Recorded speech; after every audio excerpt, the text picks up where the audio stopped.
welcome to this week's edition of the Table Talk Podcast. It's Kaleb, and I'm here with David. It is a lovely Monday afternoon, David. We just had a staff appreciation lunch from the fine folks at River's Edge Christian Academy. They nailed it. They nailed it. Absolutely nailed it. Catered a little brown bag. So good. Ham, chicken, mashed potatoes, gravy, brownies. Everybody talked about how good the salad was. I was busy with the ham and grilled chicken. Salad was pretty good. I had 2 plates of it. Yeah. Also had 2 plates of chicken and ham, mashed potatoes and green beans, and it was all really good. it was very, very good. So if we fall asleep during this episode, you know why. Coma. Food Yep. coma. I have a food baby right here. Yes. That's all right. Yeah, it's been a good day for sweet treats. Had some cupcakes this morning. Mary Beth Unthink. Yeah, really, really good stuff. But also speaking of really, really good stuff, we have a sermon to digest and talk about a little bit. Yesterday was this idea of the table is a place where we can fix broken relationships. And we see that all throughout Scripture.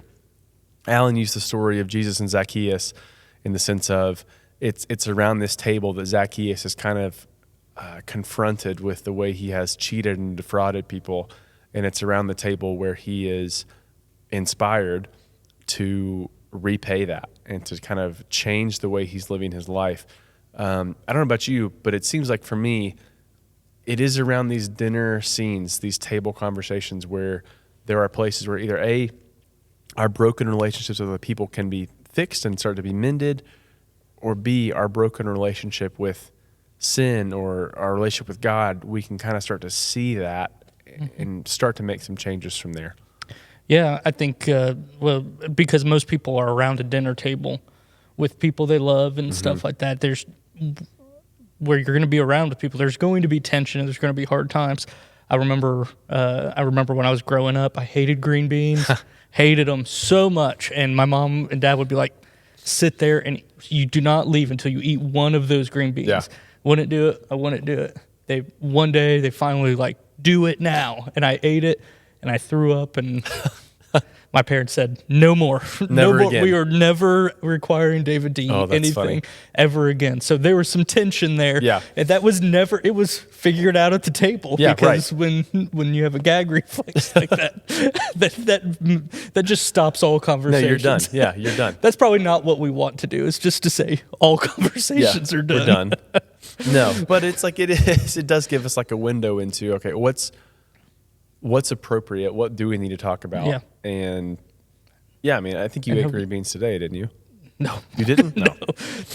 No. You didn't puke on our table, so No, I guess not. I guess not. No, I didn't. But I do think, like, because there's tension, because you're close to people, you're going to have tension around a table. Yeah. And there's opportunity to come back together. And actually, you see it in the Bible over and over and over again. People having meals together and work around a table where tension happens around a table, and there's several Bible stories with that, or healing happening around a table. Yeah.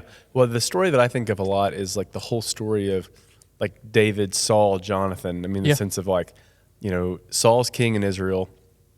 He's extremely jealous of David, who has been anointed by Samuel in secret as the next king. Not that secret by the time it's over with, people start to know. But there's this jealousy and this tension that Saul has for David. Meanwhile, David is best friends with Saul's son, Jonathan, and he's married to Saul's daughter, Michal. So there's this tension in this family around the table. And there's a scene in 1 Samuel where Saul tries to pin David against the wall with a spear. There's the tension around that table.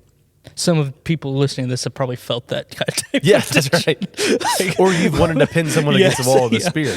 You know what would be fun right now? To get my spear out. And that's Thanksgiving. It is. It's like we all are familiar with that.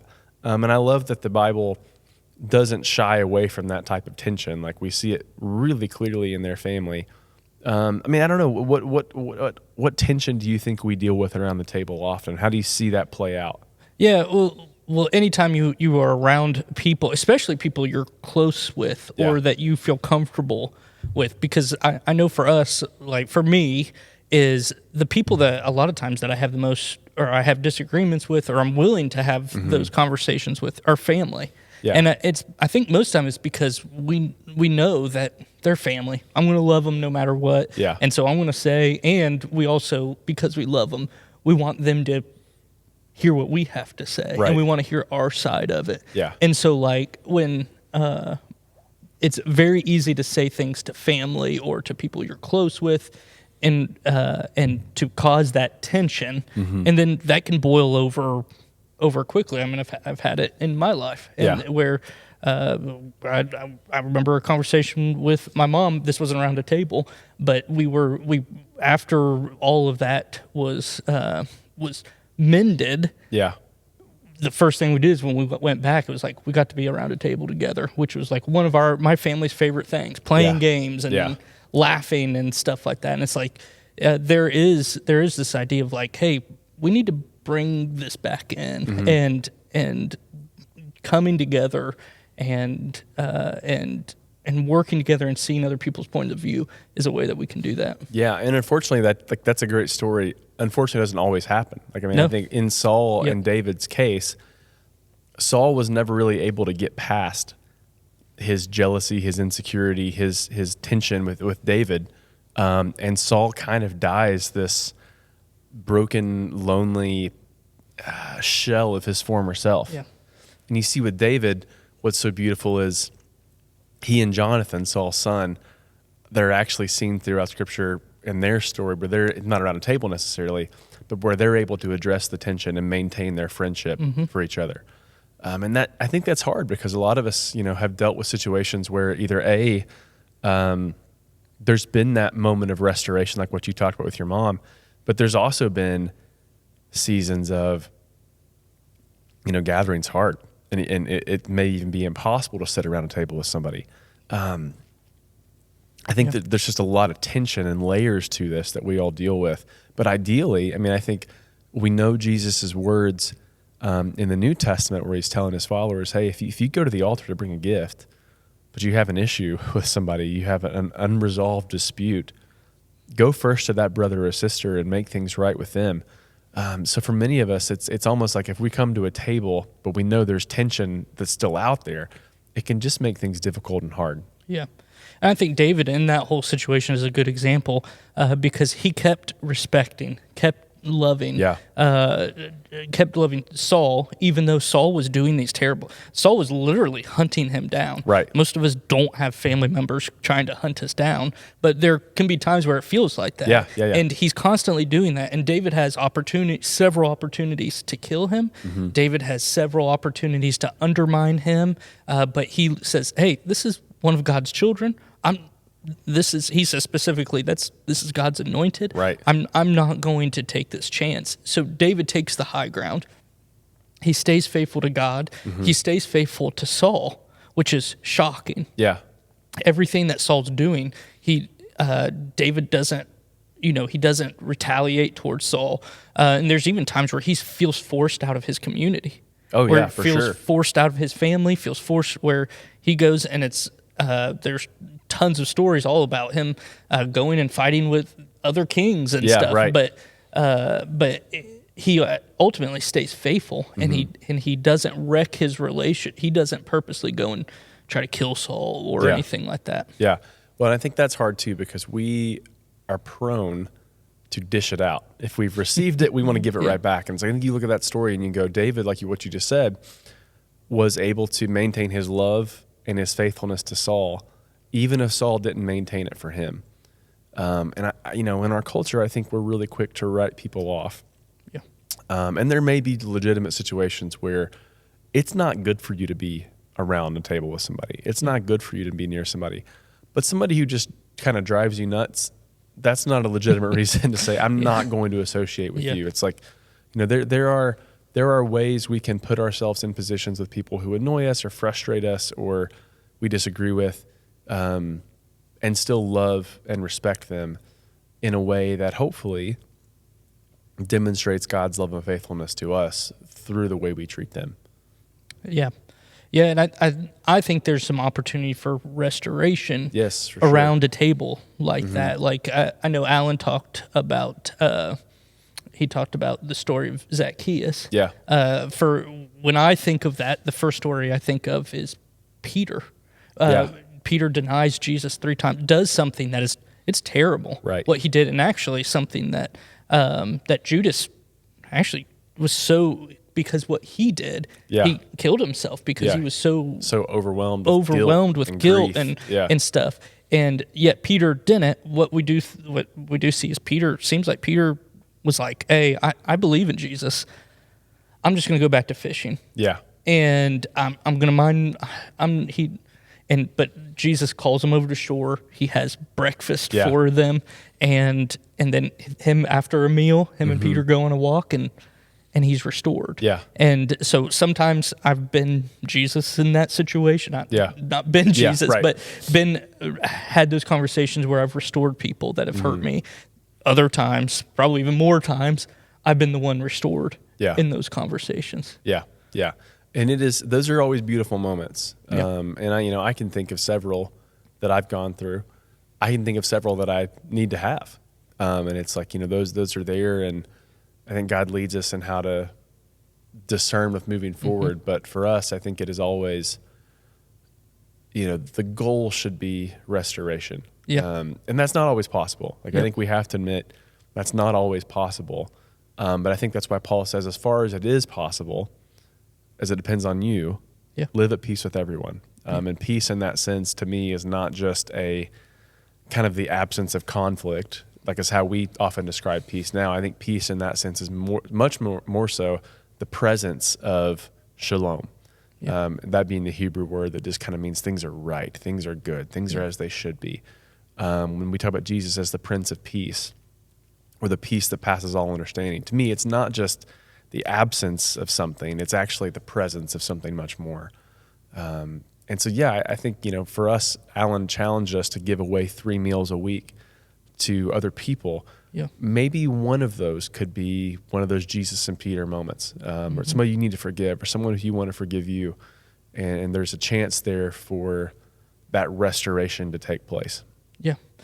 Yeah. And you were saying, it's like, that's not always a possibility, and like I had said with Judas, it's like he made a choice he was out, and restoration wasn't possible after that, because he made that choice to not even ask for it, or not even come back for it. Yeah. And then you have Peter, who did something just as bad, if not worse, than Judas. But that restoration was possible there. So there's always to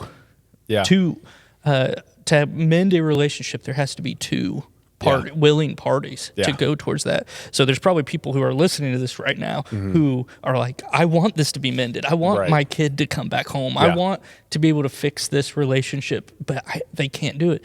I think Jesus, as always, with everything, is the perfect example of somebody who's just open and waiting. And whether it's with Zacchaeus, whether it's with Peter, no matter who it's with, Jesus is sitting there waiting, and he wants this relationship to be mended, and he wants to be made well.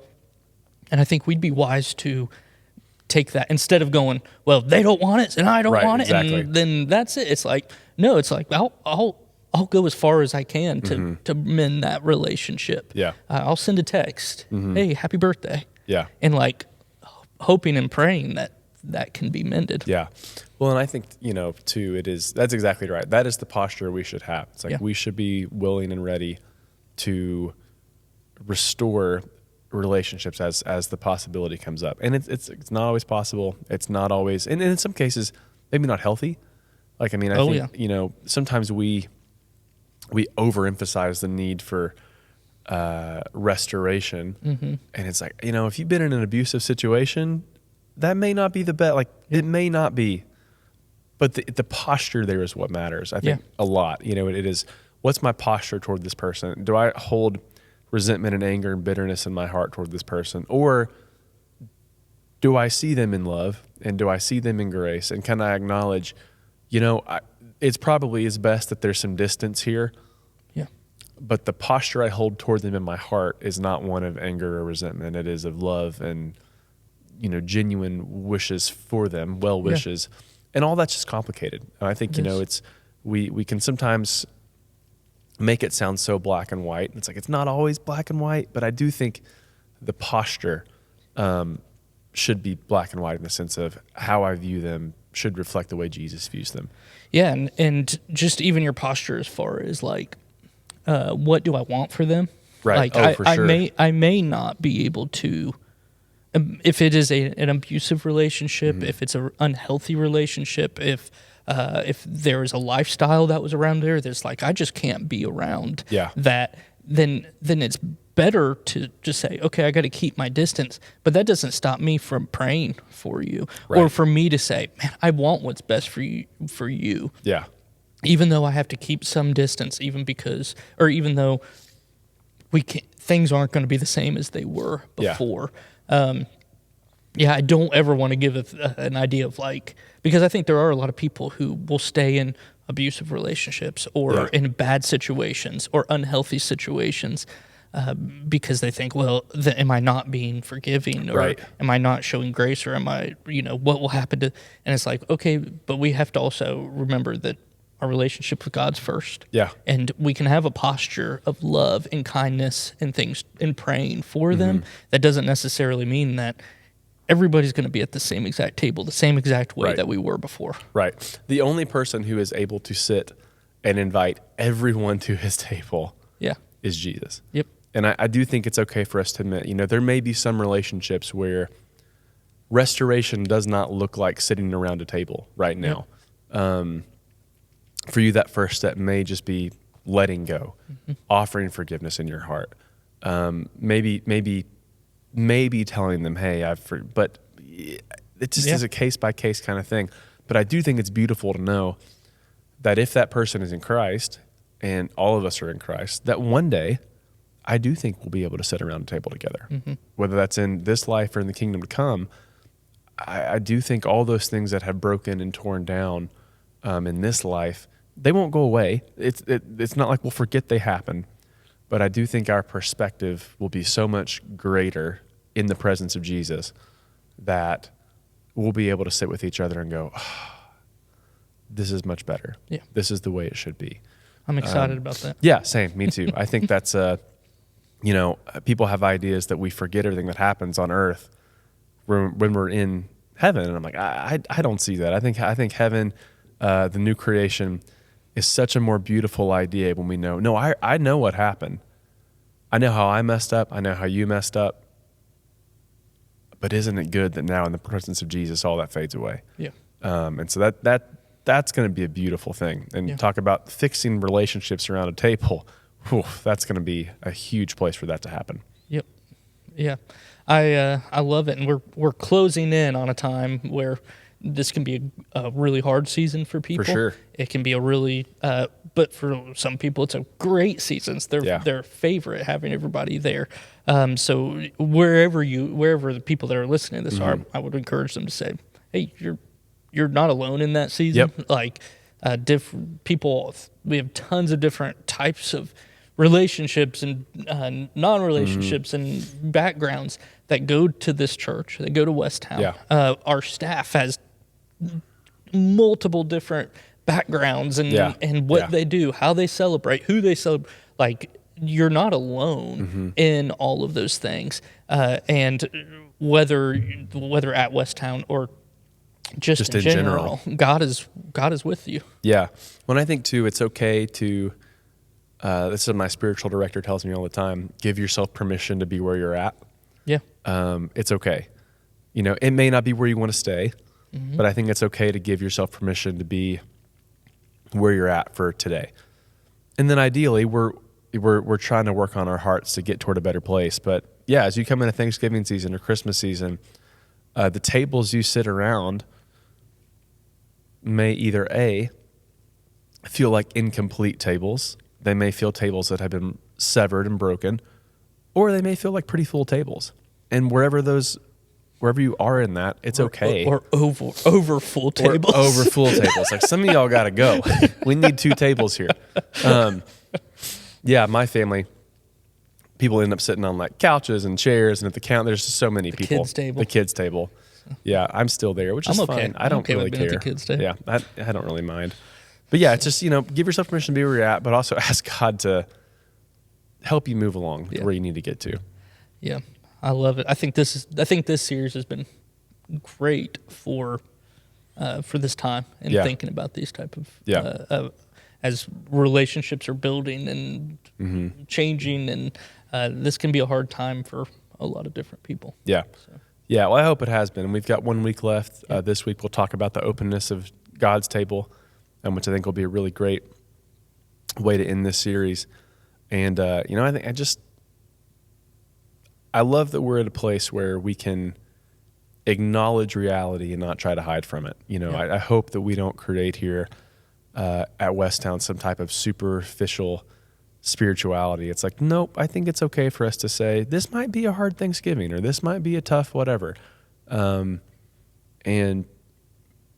giving each other permission to be there, but also pushing each other and encouraging each other to look more like Christ in the middle of that is a beautiful thing. Yep, definitely. I'm really excited about this Sunday. I know it's one of your favorite stories that you're going to be talking about, which we can leave a little mystery there if you wanted to. But it's one of your favorite stories because we've talked about it several times, and it is a perfect it's just one. The best, leading into to Thanksgiving and stuff like that. I think it's going to be a great week, so everybody should definitely come and join in. Yeah, we'd love to have you, and we'll talk more about that story and a lot more next week on Table Talk. All right, thanks guys. Have a great week.